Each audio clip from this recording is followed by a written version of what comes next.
नमस्कार, मैं ओमकार पांडे और स्वागत है आपका न्यूज़ 18 राजस्थान के डिजिटल प्लेटफॉर्म पे।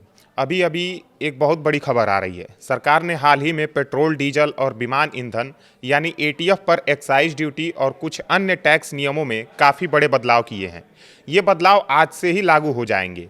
इस फैसले का मकसद ऊर्जा क्षेत्र को और मजबूत बनाना, टैक्स सिस्टम को सरल और तर्कसंगत करना तथा निर्यात को बढ़ावा देना है। पेट्रोल पर बुनियादी एक्साइज ड्यूटी पहले 13 रुपये प्रति लीटर थी, जिसे अब घटाकर सिर्फ 3 रुपये प्रति लीटर कर दिया गया है, यानी करीब 10 रुपये की कटौती हुई है। निर्यात करने पर पेट्रोल पर विशेष अतिरिक्त उत्पाद शुल्क पूरी तरह शून्य रखा गया है, जिससे विदेश में भारतीय पेट्रोल ज़्यादा सस्ता और प्रतिस्पर्धी हो सकेगा।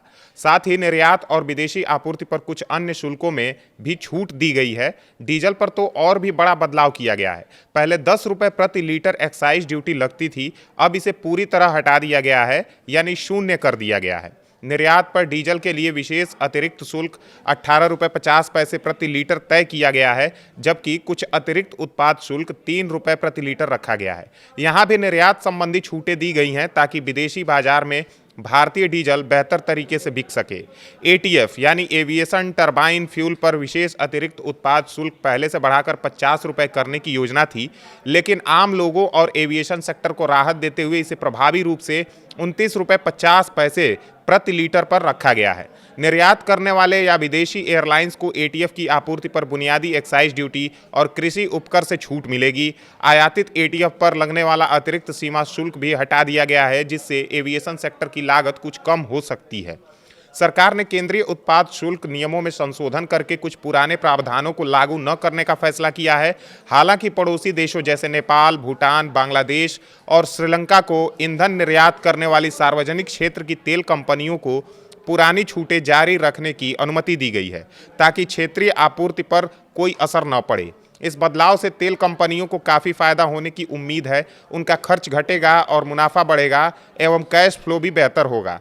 खासकर जब कच्चा तेल महंगा होता है, तब कंपनियों पर जो बोझ पड़ता है उसमें राहत मिलेगी। एविएशन सेक्टर में हवाई जहाज़ों का ईंधन सस्ता पड़ने से हवाई टिकटों पर थोड़ा सकारात्मक असर पड़ सकता है और विदेशी एयरलाइंस को भी कुछ राहत मिलेगी।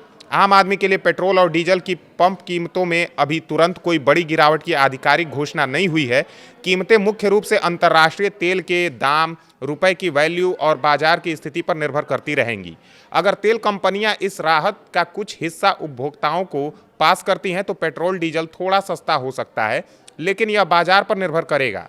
कुल मिलाकर यह फैसला भारतीय ईंधन को विदेशी बाजार में मजबूत बनाएगा और निर्यात बढ़ाएगा एवं अर्थव्यवस्था को थोड़ी मजबूती भी देगा। वित्त मंत्रालय की अधिसूचना के जरिए ये सभी बदलाव किए गए हैं। आने वाले दिनों में अगर अंतर्राष्ट्रीय तेल कीमतें स्थिर रहीं तो इन फैसलों का फायदा धीरे धीरे आम लोगों तक भी पहुंच सकता है। धन्यवाद।